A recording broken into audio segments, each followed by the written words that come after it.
Now, we have this late word, this bulletin, President Kennedy is dead. The President of the United States was shot down by an assassin's bullet as he rode through downtown Dallas, Texas, in an open automobile today. President Kennedy was rushed to Parkland Hospital in Dallas. There, efforts to save his life failed, and John Fitzgerald Kennedy, third year in office, died today from an assassin's bullet.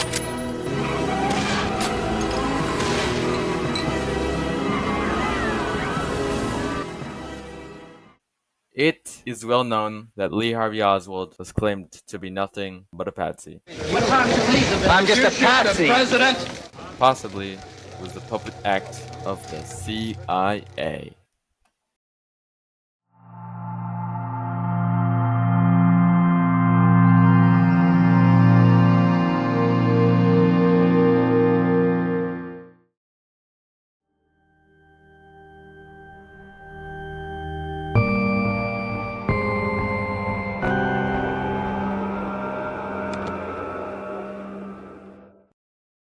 During President JFK's presidency, many conflicts troubled the US, and the most significant one was the Vietnam War.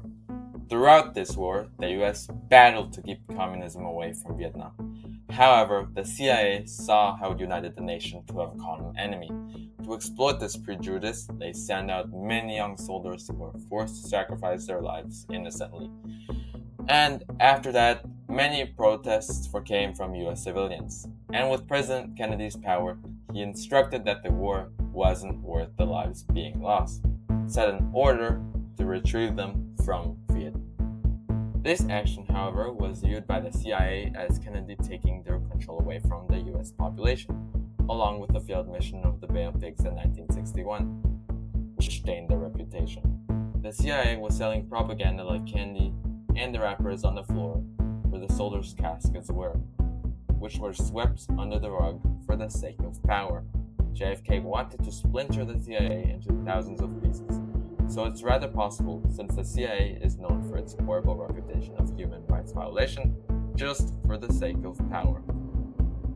They settled that an assassination would take place. After digging, they possibly found that candidate with ties to the Russian and Cuban governments, the perfect disguise to drive away the arrows pointing at them. Eventually, the CIA led up to Lee Harvey Oswald,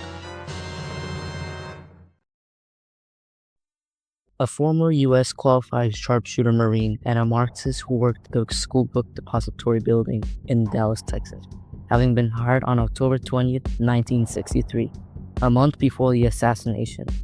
It seemed like the perfect ploy, not only to get rid of JFK, but also in hopes of spoon-feeding more propaganda to the public and giving the American public another common enemy. He was openly political and even appeared in interviews before the shooting. No, sir, I'm not a communist, and I think that the red herring and so forth is rather ridiculous to toss into this conversation. Are you a Marxist? Well, I have studied Marxist philosophy, yes, sir, and also other philosophers. But are you a Marxist? I think you did admit on an earlier radio interview that you consider yourself a Marxist. I would very definitely say that I am a Marxist. That is correct. Though there were holes in the ploy to make Oswald seem like a ruthless murderer against the United States who acted on his own, though his own wife claimed that he had never had anything against Kennedy, and many teachers of his, along with others who knew him, such as his friends and classmates, refused to believe that he was alone. And even more suspicion upon the CIA when the people at the morgue who saw JFK's body had signed an agreement that added to them not being able to talk about what they saw and what happened. And soon, on November 2nd of 1963 at 12:30 p.m. in Elm Street, JFK was shot. John F. Kennedy was struck twice by an Italian Carcano M38, chambered in rimless 6.5 by 52mm Carcano rounds. The gun was traced to Lee Harvey Oswald, with prints and traced back to his purchase.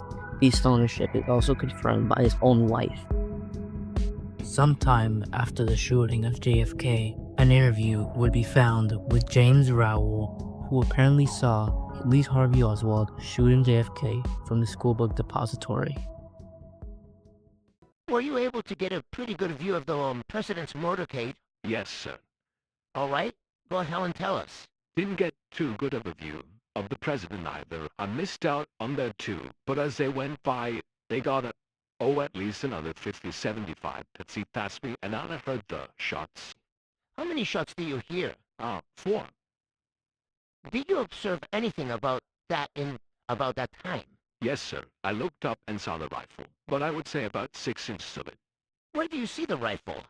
I'm not too sure, but I told the FBI either in the 5th floor or in the 6th floor, in the far corner on the east side.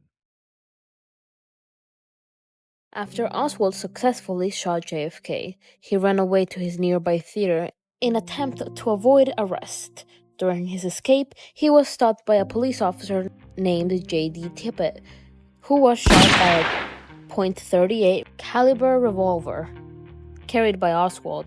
The shot ended up being fatal for Tippitt, and he was seen by a civilian, Temple Ford Bowley, who had ties with Jack Ruby as a doorman, Oswald's murderer. At the theater, he was arrested. It could be determined that Oswald was given an ordered route by the CIA after he shot JFK, since the theater was a rather particular choice. After police took him into custody, police interrogated Oswald, but he constantly pleaded that he was not involved in any of this, claiming that he was nothing but a patsy.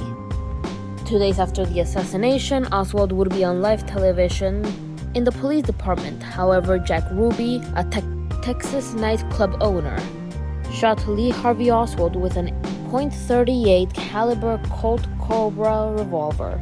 The shot was fatal, and Oswald was left deceased.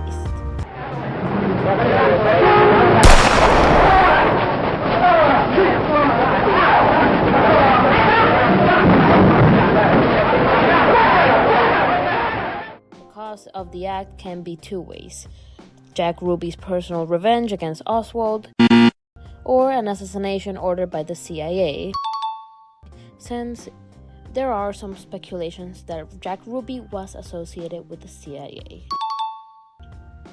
So with Oswald dead, the CIA could have covered everything unknown to the public. The CIA would be filled with anger and resentment from JFK's attempts at stopping the Vietnam War, taking their control over the general public away with the common enemy gone. Not to mention, during his presidency, he would take actions that angered the CIA. The agency wanted to stop JFK, but how? They settled on an assassination, using former ex-Marine Harvey Oswald, a Marxist with ties to Russia, their enemy during the Cold War.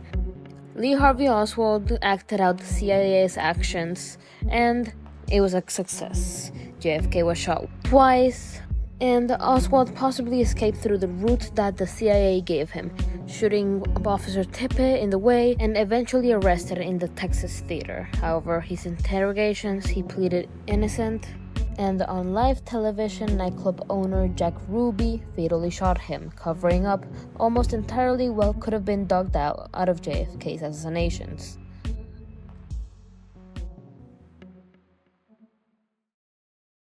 Wherever they may live, are citizens of Berlin, and therefore, as a free man, I take pride in the words, Ich bin ein Berliner.